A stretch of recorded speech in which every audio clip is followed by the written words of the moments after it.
Hey, Mike. Hey. Where are we going? I don't know. Keep your eyes on the road. We are going on a road trip adventure. Road trip adventure. To our nearby friends. They're friends, right? Oh, yeah. Yeah, we've known Q&D for a while. We're going to Elderwood today. Oh. For a little meet and greet. And we're brewing up a special surprise. We actually started, I think, one of our first Kickstarter campaigns within days of each other. Yeah, I think they launched the day before us. Yeah, and subsequently found out that they're in the same city in Ann Arbor.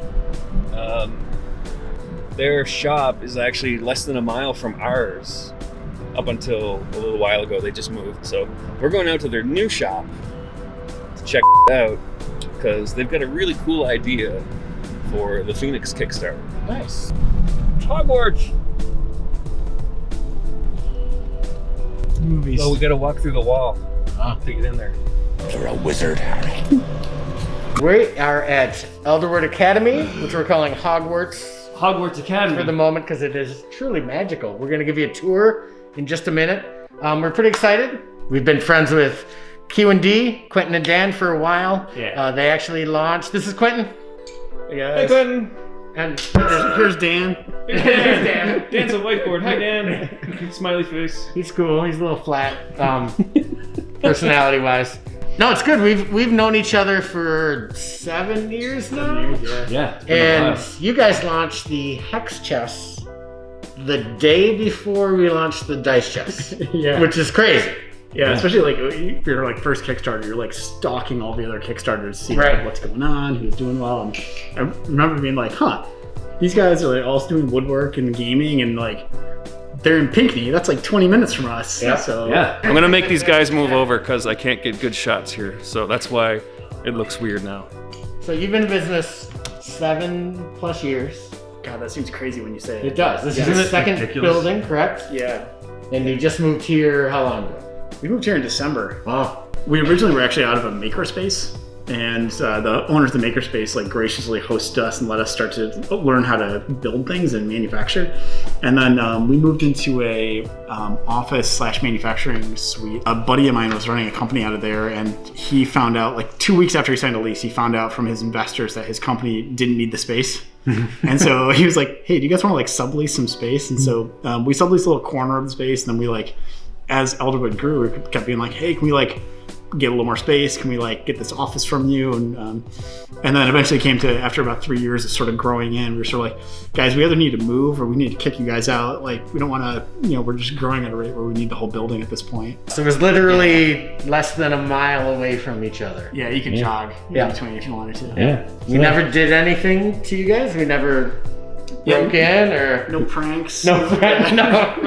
No. That will never happen.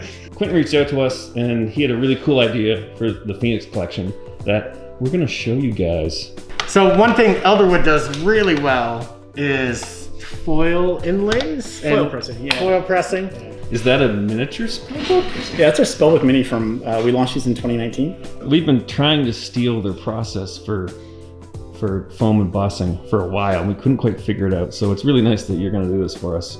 We can just videotape it and then just see how it's done too, which is nice. I'm totally gonna steal this. It's a really old technique. I think it dates back to maybe 100 years or so. Oh. And it heralds out of the like print pressing kind of era. And for us though, instead of like having the letters that we're printing, we're gonna use one of these guys. Oh, shit. That's killer. Yep, this one gets stamped on there. Wow. And then Exactly like that. But not a big Isn't metal that cool? plate. No, the plate comes with it. It's gonna look exactly like that. well, this is the assembly side of our shop. Most of the things that get sent out of the shop start often in the wood shop and then end up over here in one of the assembly stations where scroll rolling trays get made, our Codex dice towers get made, spellbooks and spellbook minis. These two guys are the leather presses, and the green giant over there is what we're going to use today. Hey, put your hand in there. It's funny, that's like one of our hard and fast safety rules is nobody puts your hand under there unless the air is like deep. Yeah. Onward to the laser room. Laser room. They're freaking sharks with freaking laser beams. So yeah, this is where any of our engraved products come out of here. So like foams in our spell books, they get cut on the lasers. Any of the engraved patterns on top of hex chests, they come off of these lasers. They really are phenomenal tools. I would nerd out about the engineering for like 10 minutes with you guys, but I know that's why you're here watching this video. So dialing in what the best cutting and etching settings are for leather. Is that STD? Standard. you guys want to check out the wood shop now? I see the wood shop. All right, let's go. Wood shop, wood shop. Ooh, extension cords. Everything's so organized here. How do we make things organized like this? We hire Quentin. Oh. Quentin. What?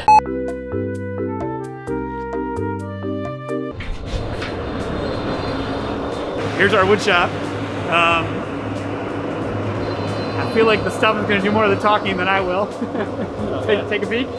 So I'm working on getting some of our final products cleaned up and ready to get shipped out. Nice. What's that entail? That entails cleaning off any excess soot from the laser machine, putting in the miniature dice for this one, and any foams, and making sure that it looks all aligned and perfect for the customer. That's the nickel tour. Good. Cool. Yeah, Let's see the final products. yeah, let's go sit down and take a peek. Yeah. All right. Bada boom. All right. Each color represents a different pressing. Gotcha. And to do a pressing, we actually have to like load the mold in the machine Right. and then, put the foil over the thing. It's like a Actually stamp lithograph it. then, right? These are two different presses. Yeah. So there's no crossover, basically. Each time you put the thing in the machine, you have like are you going to strike the same point again? Right. And so you can It's see like like registration point, right? Yep. And you can see this one's probably misregistered about 0.5 millimeter that direction. And This is garbage. yeah, it's gone. I think this is why we feel okay being friends with you, because the stuff we do is so different. It really is. It really is. It's almost like I'd be friends with Quentin anyway. Yeah, that's true. He's a very nice guy. Dan's very nice too. But Quentin's a lot nicer. Quentin's a lot nicer than Dan. Yeah. That's for sure. Yeah, that's not as cool as a whiteboard. Comment? yeah. No comment from Dan. So our first ever product were the hex chest dice boxes. Wow. I feel like I've seen these somewhere before. Like on Reddit? Like on Reddit, right. And you launched them back in 2014. It ended up being one of the projects we worked on together when Dan was kind of learning how to do wood stuff. Gotcha. And this is the original hex chest. Wow. The first one? That's the first one, yeah. Dan and I like pitched this idea back and forth, and I was on vacation, and so I came back and Dan had made that. I was like, hey, Really? check it out, man. And I looked at what he did, and I was like, let me make some adjustments here. That doesn't that's fit. one of the issues, one of the myriad of issues. And then that's what I did. Oh, nice. And That's better. so we went back and forth, and we like showed this around people in the shop, and they're like, oh, that's really cool, that's really cool. So after this, we like made a top for it and everything. We actually made the magnet holes, and this is like this is what came off of that. Next iterations didn't take too much longer. This is like, I think hickory. And after we sort of started making ones out of real wood, then we started like experimenting with like laser engraving and stuff. And so this goes back quite a ways too. But these are back from, this would have been September 2014. Wow. This would have been August or September, late August, early September, something like that. And then we launched these on Kickstarter a day before you guys did. And but this is our original product, and this is a recent rendition that Betsy, one of our resident artists, put together. And this is a steampunk theme. I don't know if you guys can see like Yeah, it's very cool. Yeah. That's crazy. Now we've seen other people take those designs. You guys are the original makers of these. Yeah. And you're still producing them to this day with this direct iteration, right? Yes. Yeah. Yeah. I had been learning in school, it like backed those things up into like, oh, how do you actually, when you design something, somebody then has to make it. And what techniques are at your disposal? How can you design for them? So I feel very grateful to have had that job. It taught me a ton. And but that was like, nothing we did was like manufacturing. Everything was like the quantity you made was one. Yeah. It's like, okay, we need a rig that looks like a chair but has this particular feature for a seatbelt or something. It's like, okay, how many are making? Just one. Yeah. Has that been the hardest part about kind of, because we faced that same problem. Sure. You prototype, and when you initially start, you make 10 of something, and maybe it's 10 iterations in the same wood, but producing 1,000 of something is a completely different ballgame. When we did our Hex Chest Kickstarter, Dan and I literally made all, we had 1,200 to make, I think, and we made all of them. Mm-hmm. And it teaches, you learn a lot about the value of 30 seconds from making 1,000 of something. And you learn a lot about the different challenges in one, like doing one thing is fine, but once you start to scale that, it's a challenge. And then there's a second tier is, so when we did spellbooks, our Kickstarter, I think we sold like 2,500 of these. Mm-hmm. And if it had just been me and Dan making them, it would have been like a couple years later that we would have finished. And so we had to hire people and teach people how to build these. Look at Dan. I mean, he's slow as shit. Get back to work, Dan. Yeah, it sounds like a familiar story for us. Yeah. We started the same way in my garage, and Mike and I built everything by hand. I sanded every dragon sheath we ever made, I think, for a Kickstarter. Yeah. It's insane. And that's just kind of part of what it is. Mm-hmm. Get somebody else to do it, and we get to think about really horrific things. Right. How do you pay for somebody to do it? Yeah. How do you pay for somebody to do it, right? And do you consider that now going forward? You're going to launch a new Kickstarter coming up? Yeah, we're actually doing we went one size smaller. The story behind this is when we launched Spellbook Minis in 2019, we've had both of these concepts on the board. One is like, this is a very small one, and this is set up for, I don't know if there's dice in here, but this is set up for 10 millimeter like miniature dice. Pebbles. Yeah, pebbles. Cool. And this one would go on like your keychain.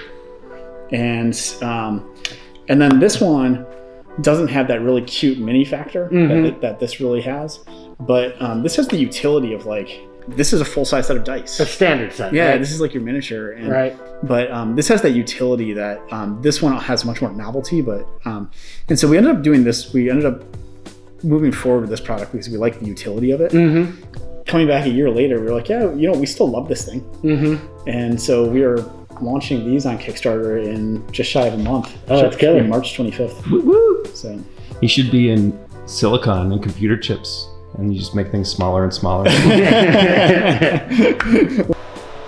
Now we're gonna go load some dies and press some leather. Load some dies, let's go. Load some dies. See that ring finger, ladies? Can't have any of this. Fellas. I suppose we should have brought more fabric, but I like to make it challenging. We're not about the details. We're like big picture kind of guys. Nom, nom, nom, nom, nom, nom. It's like, I want to eat your hand. Put your hand in my mouth. Fingernails over That's there. the worst. Yeah. The cleanup. That's Cleaning up the someone's terrible hand. catastrophe. And 18-ton press.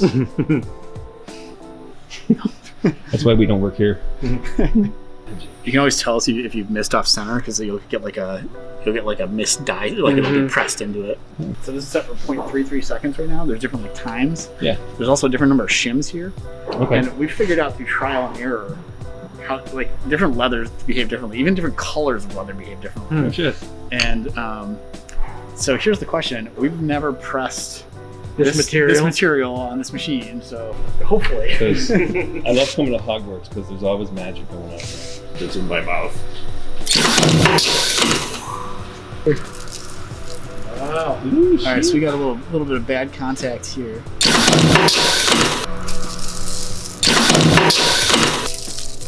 Better. That's definitely better.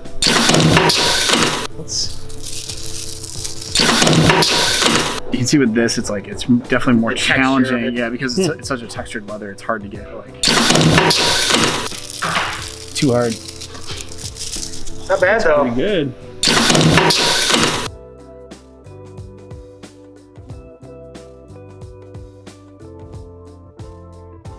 We've talked a number of times over the years, and I think there's a really interesting, similar trajectory to our businesses as we go and we work through the problems. My background is not similar to yours, but similar in its dissimilarity to what we're actually doing now. Yeah, it's interesting to hear the same kind of troubles and triumphs that we have as we go forward. So Yeah, God, if I were to do this again, I would reach out to people who've done it before. Right. And I would ask. And there's tons, I know you guys, I'm sure you guys feel the same, but like, Yeah. anybody who's like interested in talking about some of these challenges and hearing about some of these things, like I enjoy talking about my personal failures to people that I care about, because then they get to like actually be like, oh, I see things that I don't need to repeat. I think that's one of the problems we had is we reached out to Quentin. I give you a high five. Yeah, he wasn't COVID. Like, up top. Awesome. Thanks for the tour. It was great. Yeah, my Great to pleasure. see. Thanks for joining us, guys. And let's keep an eye out for the upcoming Kickstarter. Yeah. Yeah, Boom! March 25th. March 25th, we have a date. March 25th. All right, cool. Peace out. Bye bye, Elderwood Academy. Quinn's a nice guy. I like Quentin. Quentin's a great guy. He's cool. I like him a lot better than Dan. Yeah. I like Dan. Yeah, Dan's okay. Dan's all right. Yeah. But we're gonna do one thing. We got one more thing. Hold on. Putting up a sign. Putting up a sign. Let's say, Dog Mike Games is hiring. Better pay. Cooler gear. Shop dog. Oh, they can come today. We're hiring today. All right, guys. If you're working at Elderwood, come see us. You won't have to deal with Dan the whiteboard. All right.